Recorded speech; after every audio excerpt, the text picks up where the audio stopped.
I recently read that the most popular indicator by traders that use the Bloomberg Professional Terminal is the RSI, the Relative Strength Index. Now, this is the first time that I've been aware of an objective measure of the popularity of any trading indicator. This is much better than the usual, well, most traders use X or hedge funds use X, you read when people are talking about trading indicators.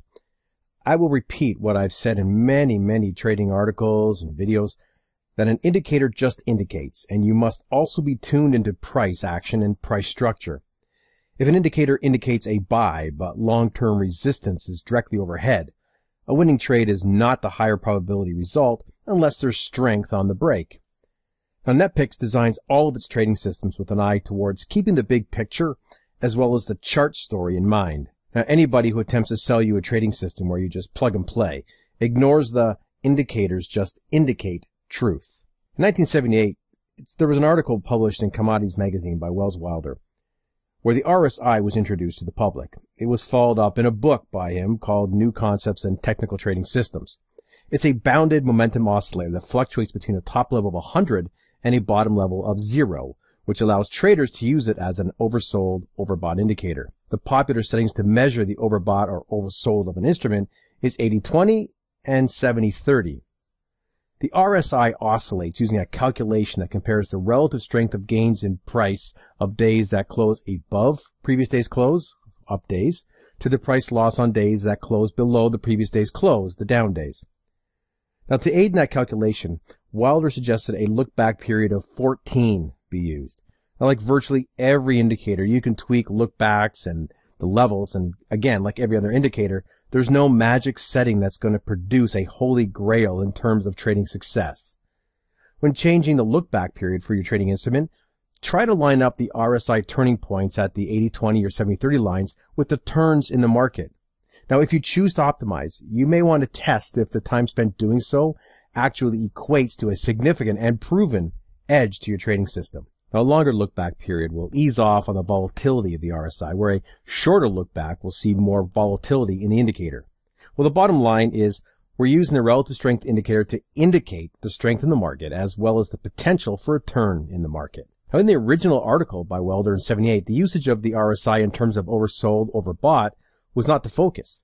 Many traders actually use these levels for trading, but it's important to know that this was not originally the prime usage. Now, I'm using a look-back period of 14 on this chart, and the oversold and overbought levels are 30-70.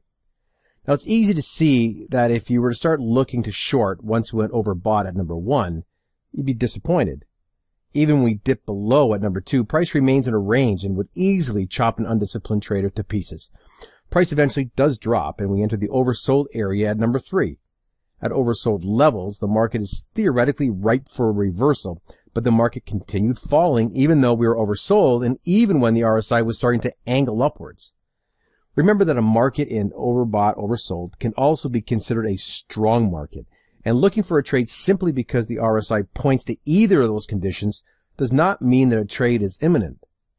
The safest way to play these levels is to wait until the RSI changes from that state and then look for the trading setups. So the fact is, blindly trading oversold or overbought levels, as indicated by the RSI, it's not a fully developed trading plan. The market can stay in those states for a while, and continually attempting to trade in the opposite direction could end with your account being turned right to 0. Now, RSI divergence. This was the first introduction to the RSI back in 78. Quite simply, we're looking for the indicator to diverge from price. If the market is in an uptrend, we're comparing highs in price to the highs in the RSI. If in a downtrend, we compare the lows. Now, this chart's in an uptrend in price, and the RSI plots the instrument into the overbought area. We know we don't simply take a short position until we have something to short against. Think of having a confluence of factors coming into play to support the trade. Price puts in a high at number 1 in both price and on the indicator. At number 2, we have our divergence. Price is pushed to a new high, yet the RSI plots a lower high. So is this a shorting opportunity? Well, price puts in a high while we are indicating an overbought condition. Price puts in a higher price high but a lower RSI high and has left the overbought zone. Price has breached a potential resistance area and a reversal candle indicating a failure test of the high. After price travels down, the RSI pokes into oversold at number 3 and exits on the next candle. Now, this can have you on alert for a long trade, but we need something else to back us in the trade. Now, ranging price action ends with a push down to the top of the oversold area at number 4. Price breaks the previous swing low, but the RSI puts in a higher high. You can simply reverse what we just saw in the shorting opportunity to give you a potential trade to the upside. In fact, this is a perfect example of divergence using the RSI. There are times where you will get divergence, but price does not react the way that the textbook suggests.